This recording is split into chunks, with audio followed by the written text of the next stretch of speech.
Bonjour.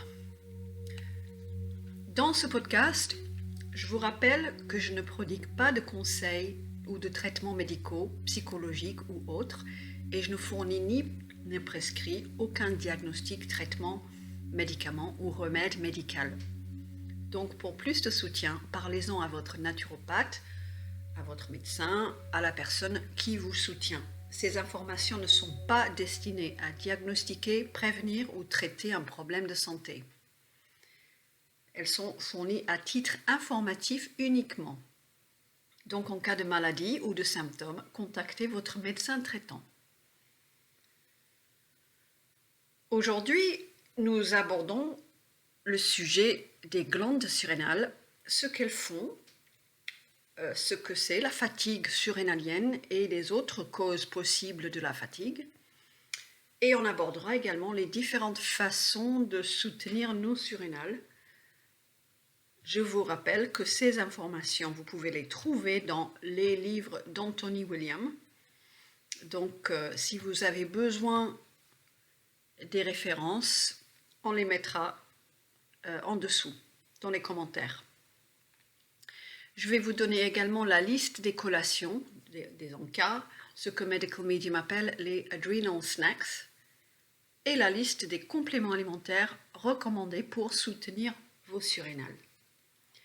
Recommandés par Anthony William, Medical Medium. À vous ensuite d'en discuter, bien sûr, avec votre praticien de santé, votre médecin traitant, etc. Alors, les glandes surrénales, que sont-elles? Ce sont de petites glandes triangulaires situées au sommet de chaque rein, comme un petit chapeau. Elles font partie du système endocrinien qui est composé de glandes qui produisent différentes hormones dans tout notre corps, des hormones et des neurotransmetteurs également.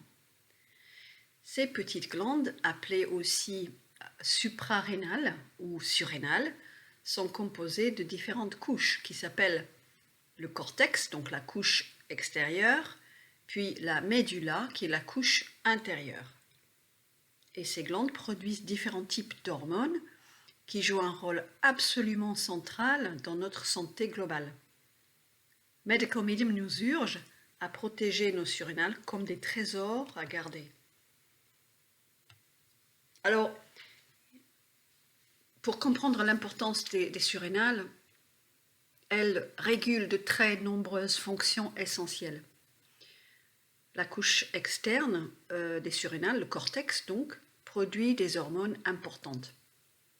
Les hormones sont des substances chimiques qui coordonnent différentes fonctions de votre corps en transmettant des messages par le sang à vos organes, votre peau, à vos muscles et autres tissus. Ces signaux chimiques indiquent à votre corps ce qu'il doit faire et quand le faire. Donc les hormones sont essentielles à la vie et à la santé.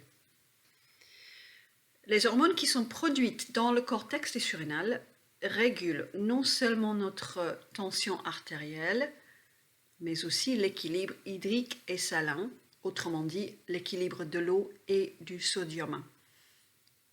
Il régule également l'équilibre en sucre de l'organisme, la santé sexuelle et la libido.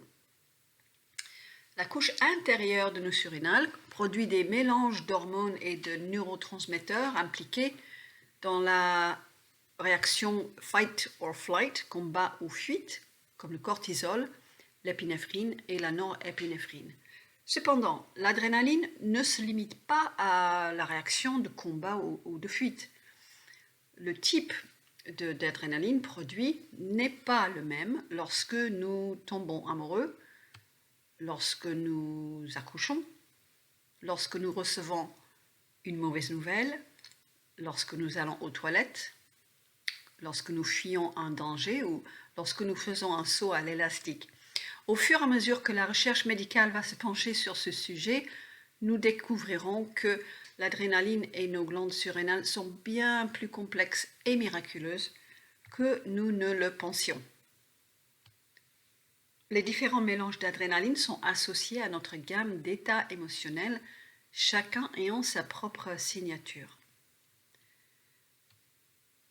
La question, est-ce que la fatigue surrénale existe-t-elle vraiment? Au départ, la médecine conventionnelle ne reconnaissait pas la fatigue surrénale comme une affection réelle. Mais maintenant, les cliniques et les médecins commencent à accepter la réalité de la fatigue surrénalienne. L'adrénaline et le cortisol, hormones produites par les glandes surrénales, sont essentielles à l'élaboration d'une réponse efficace au stress. Les réponses au stress sont basées sur l'idée qu'elles sont de courte durée en réponse à des menaces immédiates qui se résolvent rapidement. Cependant, lorsqu'une personne subit un stress permanent, un stress chronique, dû à des problèmes financiers, par exemple, à une maladie, à des tensions dans les relations professionnelles ou familiales, les glandes surrénales peuvent devenir surmenées et se comporter de manière erratique, en fonctionnant trop ou trop peu. Donc les surrénales, soit les deux, soit l'une ou l'autre, peuvent alors produire trop ou alors trop peu d'hormones. Donc les surrénales peuvent littéralement arriver à s'effondrer, et dans ce cas-là, les effets sur la santé peuvent être profonds et graves. Mais avant d'en arriver là, il en faut beaucoup. La fatigue, est-ce que c'est toujours un problème de surrénal? Non. La fatigue peut avoir d'autres causes. Quelquefois, une fatigue est facile à expliquer. On n'a pas assez dormi, on ne mange pas assez de calories, on ne se repose pas suffisamment, on fait trop de sport excessif sans se reposer. Nous pouvons ressentir une fatigue naturelle en fin de journée, mais une fatigue pas si naturelle peut arriver due à une exposition à des toxines ou à des agents pathogènes comme les virus, les bactéries, des mycoses aussi. Et là, c'est différent. Bien que différents types et causes de fatigue peuvent bien sûr coexister. Pour voir apparaître une fatigue surrénale notable, il faut arriver à une perte de réserve surrénalienne ou une grande faiblesse déjà présente. Et donc, la fatigue surrénalienne ne survient pas du jour au lendemain. Il en faut beaucoup, et beaucoup de temps pour épuiser les glandes surrénales, alors que la fatigue neurologique, c'est donc le nom donné par Anthony William Medical Medium à cette forme de fatigue, la fatigue neurologique, peut être plus soudaine et vous laisser littéralement submerger d'un jour à l'autre. Dans le cas d'une infection virale aiguë, comme une grippe ou le Covid, ou bien une mononucléose causée, donc c'est le stade 2 de Epstein-Barr, la fatigue qui s'ensuit est souvent très forte, très importante, et due au fait que l'organisme combat un ou plusieurs agents pathogènes, baisse le système immunitaire, avec une charge virale qui pèse sur le foie, qui le fatigue, et en fin de compte, le système nerveux qui devient enflammé, ce qui entraîne ce que Medical Medium appelle une fatigue neurologique. Une personne peut avoir des surrénales fortes, mais souffrir de fatigue neurologique et être clouée au lit. De même, une personne peut avoir des surrénales faibles en raison d'un mode de vie stressant et trop chargé en toxines. Sortir toute la nuit en boîte, boire beaucoup d'alcool, mais tout en ayant suffisamment d'énergie pour courir quelques kilomètres. C'est pour cette raison que toute personne devrait réfléchir à son mode de vie et se poser les questions afin de mieux cibler les attitudes qui fatiguent inutilement les glandes surrénales avant d'atteindre leur épuisement excessif. Il est possible aussi qu'une personne souffre d'une combinaison de fatigue neurologique et des glandes surrénales. Donc, ça nous amène à se poser la question, quels sont les symptômes d'une fatigue surrénalienne? Quand les glandes surrénales fonctionnent en excès ou en sous-régime, en produisant trop ou trop peu d'hormones, dans les deux cas, les répercussions peuvent être nombreuses et variées. Par exemple, un excès d'adrénaline peut priver le cerveau de substances neurochimiques essentielles, telles que la dopamine, ce qui peut vous rendre dépressif à la longue. Un excès de cortisol peut peser sur le foie, sur le système nerveux central et le cerveau. Mais une quantité insuffisante de cortisol peut avoir un effet négatif sur la thyroïde. Les personnes souffrant de fatigue surrénale peuvent présenter un ou plusieurs des symptômes suivants.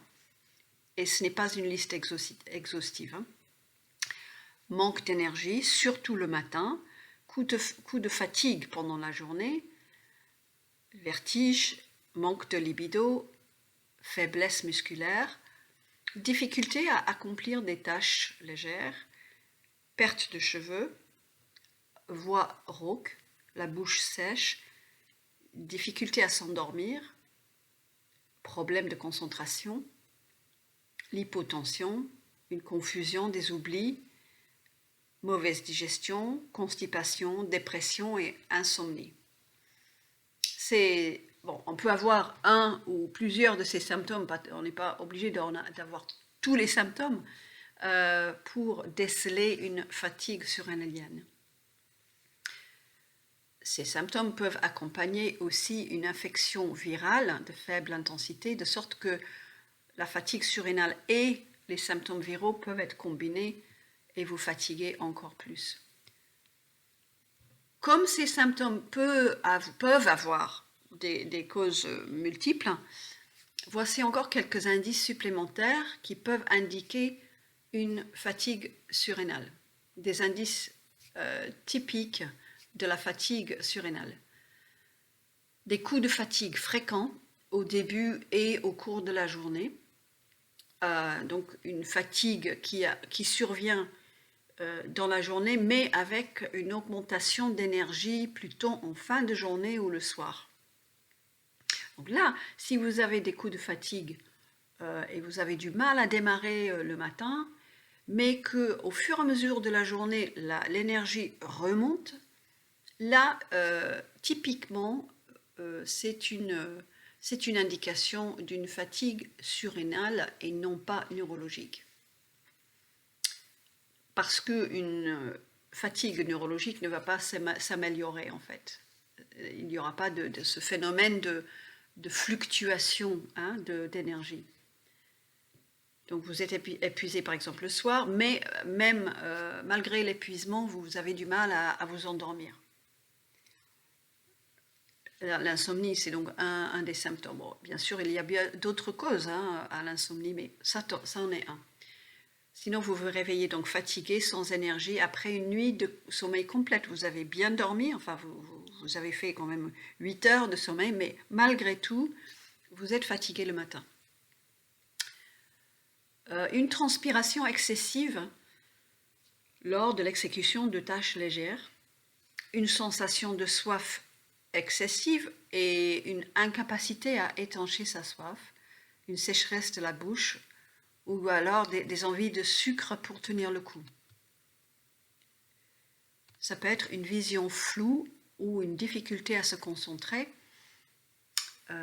sachant que le cortisol peut déshydrater l'organisme, y compris les yeux.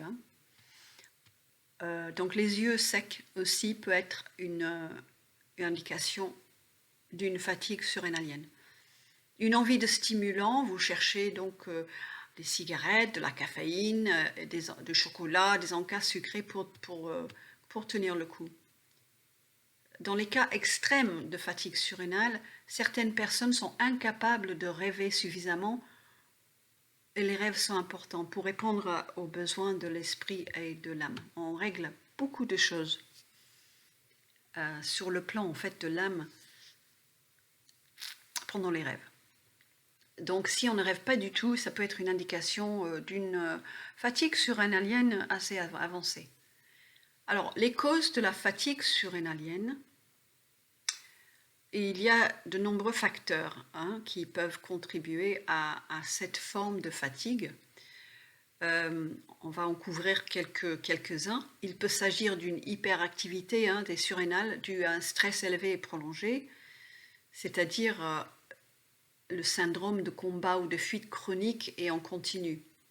Donc si une personne qui est angoissée ou qui souffre de l'anxiété, une anxiété chronique ou qui traverse des crises d'angoisse, et qui rentre donc dans un cycle vicieux, l'angoisse amène l'angoisse, on est angoissé par l'angoisse, ou voilà, on a de l'anxiété qui arrive sur l'anxiété. Donc on peut développer une légère fatigue surrénalienne et perdre quelques réserves dans les glandes surrénales. Une infection chronique en arrière-plan peut aussi mener à une perte des réserves surrénaliennes. Sauter régulièrement des repas ou faire des périodes de jeûne oblige votre corps à utiliser ses précieuses réserves de glucose dans le foie, ce qui pousse le corps à fonctionner à l'adrénaline.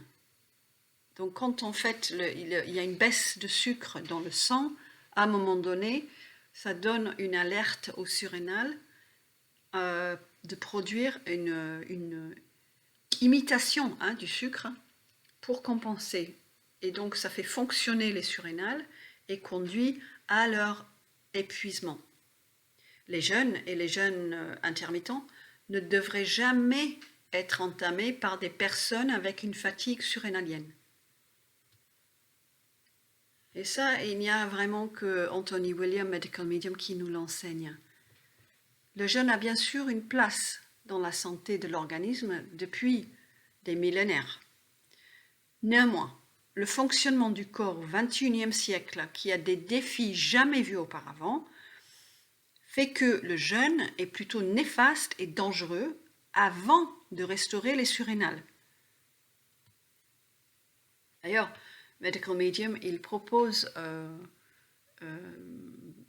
la monodiète et des cures qui sont extrêmement équilibrées et douces afin de pouvoir se détoxifier sans aller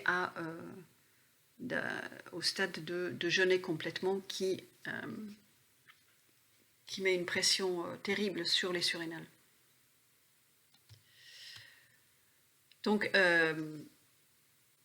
les régimes riches en graisse mettent le pancréas et le foie à rude épreuve et finissent par créer une résistance à l'insuline, ce qui rend difficile le maintien d'un niveau stable de glucose.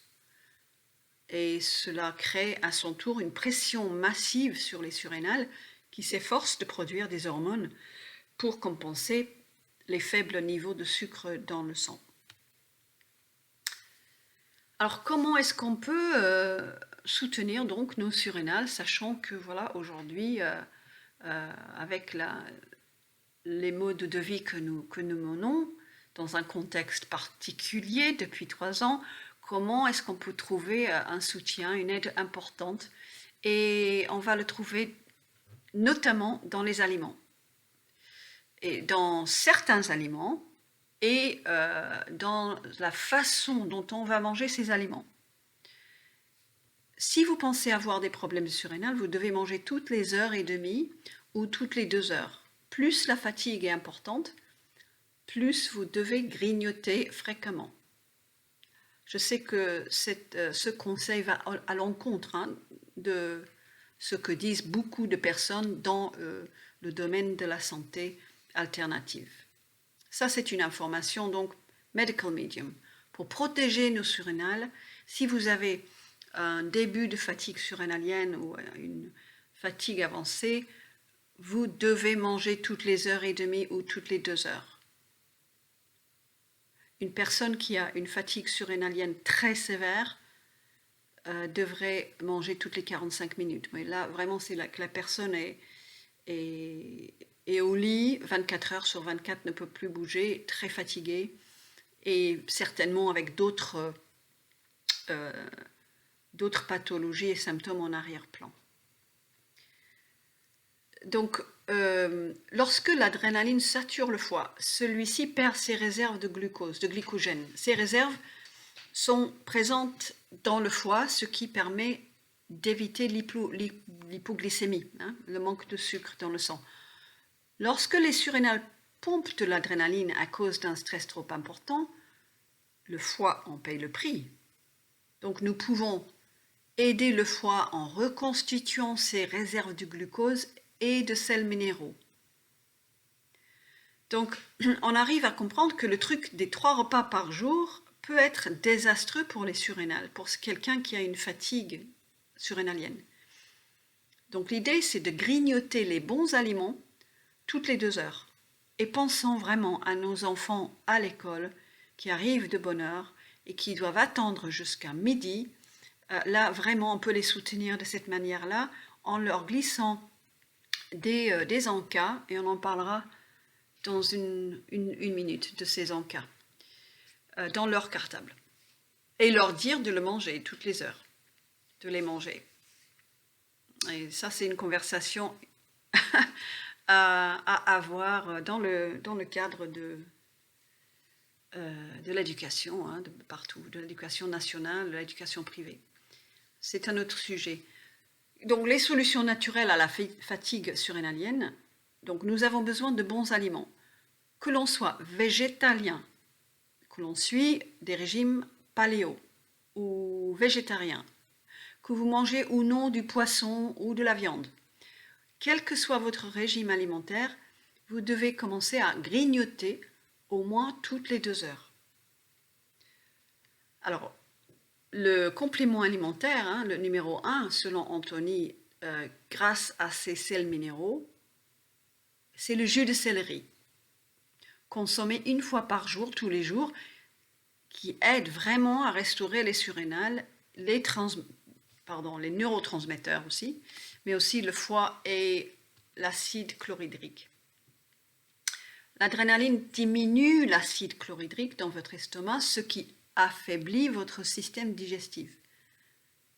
Donc en grignotant une combinaison d'aliments, vous êtes sûr d'obtenir le bon soutien pour vos surrénales. Cette combinaison doit inclure des aliments qui fournissent du glucose, du potassium et du sodium. Voici quelques exemples de combinaisons d'encas pour les surrénales.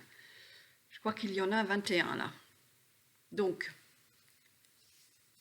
et c'est souvent donc une combinaison de 3, hein, de 3 aliments.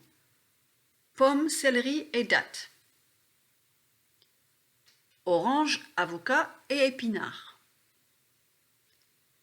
Dattes, bananes et laitue romaine. Eau de coco, bananes et épinards. Poire, mâche et fruits rouges. Fruits rouges, miel et jus de céleri. Pommes, dattes et choux frisés. Raisins, bananes et laitue à feuilles rouges. Comme la feuille de... Est-ce que c'est la feuille de chêne? Je ne sais pas. Voilà, laitue à feuilles rouges. Le nom de ce type de laitue m'échappe. Chou-fleur, pommes et concombre. Pastèque avec jus de citron vert et du jus de céleri. Pommes avec du beurre d'amande. Graines de chanvre et pommes plus bâtonnet de céleri. Un morceau de chou-fleur plus pommes plus dattes. Concombre, dattes et pommes. Orange, coriandre, laitue. Mangue, figue, céleri. Poire, fruits rouges, laitue. Eau de coco, abricot, céleri. Patates douces, choux frisés, citron. Mandarine, framboise, laitue. Et puis la dernière que j'ai sur cette liste, laitue, banane, raisin. La laitue romaine est un très bon choix hein, de laitue dans ces combinaisons car elle est riche en sels minéraux, particulièrement riche. Il faut bien sûr réduire la consommation de café, de thé noir, de matcha, de stimulants, car ces substances nous mettent artificiellement en situation de combat ou de fuite. De nombreuses personnes dans le monde fonctionnent à partir d'une énergie d'adrénaline, de substitut, au lieu de leur propre énergie naturelle, ce qui, avec le temps, fait des ravages et nous expose à des chutes d'énergie, un système immunitaire affaibli, un système nerveux sensible et enflammé par ces inondations d'adrénaline. Vivre à partir d'une énergie adrénalisée nous déconnecte également de notre énergie naturelle, de notre intuition, de notre discernement même et de notre sens de la paix. Si on est constamment drivé par l'adrénaline, ça peut mener effectivement à une forme de dépersonnalisation. Si vous aimez manger de la viande, essayez de réduire de moitié la quantité que vous consommez et choisissez par exemple du bœuf nourri à l'herbe avec le moins de pesticides et d'antibiotiques possible. Ou alors du saumon sauvage en évitant le porc, l'agneau et le poisson d'élevage. Alors Anthony nous a dit que la dinde c'est aussi un choix qui est un meilleur choix de viande parce que la structure de la chair est différente de la structure de la chair du poulet, donc préférez la dinde. Et aussi il nous a parlé des surrénales des animaux, voilà, donc choisir de manger plutôt de la dinde. C'est un animal avec des plus petites surrénales que par exemple une vache.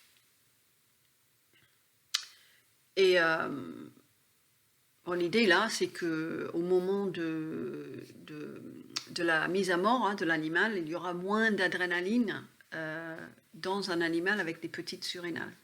Il n'y a pas du tout de message moralisateur là-dedans. Donc, réduisez votre consommation de pâtisserie et de graisse. Comme nous l'avons vu, les régimes riches en graisse sont l'une des causes de la fatigue surrénalienne. Si vous êtes végétarien ou végétalien, réduisez aussi votre consommation de graisse radicale. La graisse, quelle qu'elle soit, inhibe l'absorption du glucose et d'autres nutriments. Donc la graisse dans le sang, c'est un obstacle à l'absorption de nutriments et de glucose. Les aliments à supprimer de votre alimentation si vous voulez guérir d'une fatigue chronique, une fatigue surrénalienne, une fatigue neurologique aussi, sont le gluten, les produits laitiers, les œufs, le soja, le poisson d'élevage, le thon, le porc, les charcuteries, l'extrait de levure, les arômes naturels. Bon, après, il y a d'autres choses, mais là, grosso modo, ce sont les no-foods à éliminer pour guérir d'une fatigue chronique, quelle qu'elle soit, surrénalienne ou neurologique. Donc, pour soutenir les surrénales, nous cherchons un apport augmenté de bons glucose et de sels minéraux. Je vous ai déjà dit, vos enfants ont surtout besoin de bons glucose le matin, donc les fruits, pour éviter les coups de fatigue. Donc, si vous pouvez les munir de ces combos d'aliments dans un Tupperware, dans leur cartable, avant de les envoyer à l'école, c'est vraiment une très très bonne idée. Parce que les enfants sont très assujettis à ces coups de fatigue en milieu de matinée à cause d'une incompréhension du fonctionnement de notre corps. Et leur cerveau ont besoin de glucose et de sels minéraux aussi. En effet, le cerveau a besoin de suffisamment de glucose pour rester actif et bien se développer. Et sans suffisamment de glucose, Anthony Williams nous apprend que le cerveau peut rétrécir même. Qu'en est-il des compléments alimentaires? Alors, pour aider à guérir nos surrénales et à les faire fonctionner avec justesse, il existe des compléments alimentaires que nous pouvons prendre. Demandez conseil à votre médecin ou à votre naturopathe, votre praticien de santé, pour vous aider à choisir les compléments alimentaires et les dosages de ces compléments alimentaires. La liste suivante se trouve dans le livre « Se purifier pour guérir » où vous y trouverez les dosages donnés par Medical Medium. Alors, bon, j'ai déjà parlé du jus de céleri, donc ça va être le premier, le jus de céleri pour ses sels minéraux. Ensuite, il y a un complément alimentaire qui s'appelle le Celery Force, qui est un mélange d'acides aminés, entre autres. Il n'y a pas de céleri dans le Celery Force. La baie d'Amla, donc cette baie indienne que l'on peut trouver sous forme de poudre ou de capsule. L'ashwagandha, un complexe de vitamine B. La racine de chicorée, sous forme de boisson chaude. Hein. L'hibiscus en tisane. La mélisse en hydroglycériné. Hein. Je ne parle pas de teinture parce que Medical Medium ne recommande pas du tout les teintures avec l'alcool, donc sans alcool. La réglisse. Alors la réglisse, c'est vraiment une plante qui recharge les surrénales. Donc pour moi, elle est assez incontournable si on veut améliorer une fatigue surrénalienne, la réglisse. Ce n'est pas pour tout le monde parce que la réglisse, elle n'est pas conseillée pour les personnes qui ont de l'hypertension. Faire attention avec la réglisse. Ensuite, le bisglycinate de magnésium, la feuille d'ortie, pareil en hydroglycériné, la baie de Schisandra, la spiruline. Cherchez une forme de spiruline qui soit propre, s'il vous plaît. La vitamine C. Et voilà. Ensuite, Anthony, dans tous ses protocoles, hein, il parle du zinc et de la B12. Donc, ça c'est donc quelque chose qui est fondamental aussi. Il y a déjà eu un podcast sur le zinc. Donc le précédent podcast était sur le zinc. Il va y en avoir un autre sur la B12. Alors, comme nous le savons, la guérison est un processus qui concerne le corps, l'esprit et le cœur. Pour trouver une véritable guérison durable, il est important de travailler à tous ces niveaux. La guérison du stress et des causes émotionnelles de la fatigue surrénale est un effort qui peut aussi impliquer de travailler avec un guérisseur, de simplifier votre routine, de vous promener dans la nature, d'effectuer un travail sur la respiration, de pratiquer la méditation. Justement, au lieu de pratiquer des sports et des activités à forte production d'adrénaline, pourquoi ne pas considérer les idées et les ressources mises à votre disposition par Medical Medium, ressources qui comprennent de très belles méditations guidées. Et d'ailleurs, ces méditations guidées ont été traduites par Mélodie Menu et on va mettre le lien en dessous là. Je vous encourage vraiment, et en plus Mélodie, elle a une très très belle voix. Moi j'adore en fait écouter ces méditations traduites par Mélodie. Donc ces pratiques qui peuvent vous aider à trouver la bonne façon de ralentir le rythme rapide de la vie afin d'entrer dans votre belle énergie naturelle. J'ai quelques petits points à ajouter. Donc la libido, on avait parlé de libido. Dans la fatigue surrénalienne, la perte de libido n'a rien à voir avec la ménopause.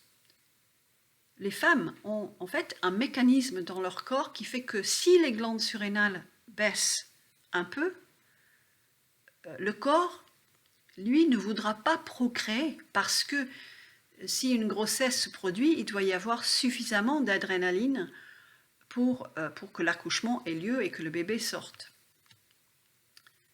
Donc c'est un mécanisme de défense la perte de libido. Chez les hommes, par contre, la perte de libido est d'une origine mentale ou due à un excès de métaux lourds dans le cerveau. Donc un problème cérébral très lié aux métaux lourds. Par contre, les glandes surrénales des hommes peuvent fonctionner à bas régime sans que cela implique une baisse de libido. Autre point, les troubles de la concentration peuvent être dus à des neurotransmetteurs brûlés par un excès d'adrénaline. Et la dépression peut être de ce fait due à l'adrénaline qui supprime la dopamine. Voilà, sur le choix des compléments alimentaires, juste une note. L'industrie des compléments alimentaires est une industrie de plusieurs milliards de dollars maintenant,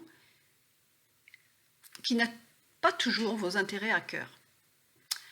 Recherchez des compléments contenant le moins possible de substances de remplissage inutiles. Par exemple, évitez les compléments qui contiennent la gélatine, de l'acide citrique, le talc, des protéines de lait, les arômes naturels qui en fait cachent la glutamate monosodique. Évitez la maltodextrine, les huiles de poisson également. Voilà, donc il y a en fait d'autres et à venir, on va fournir une liste. En fait, ouais, on va fournir une liste des excipients qui sont acceptés par Medical Medium et une liste d'excipients qui n'est pas acceptée. Donc voilà, pour vous protéger. Voilà, donc je vous souhaite bonne écoute et je vous remercie de votre écoute. Si vous êtes arrivé jusqu'à la fin de ce podcast, merci beaucoup et je vous dis à très bientôt. Les informations fournies sur ce podcast ne traitent ni ne diagnostiquent aucune maladie, aucun symptôme et en cas d'apparition de tels problèmes, vous devez consulter un médecin agréé ou un autre praticien selon votre propre jugement. Les informations fournies sur ce podcast ne remplacent ni les soins de santé, ni les conseils médicaux ou nutritionnels. Vous comprenez et acceptez que vous êtes entièrement responsable de votre propre bien-être mental et physique, y compris de vos choix et décisions en matière d'alimentation et de santé.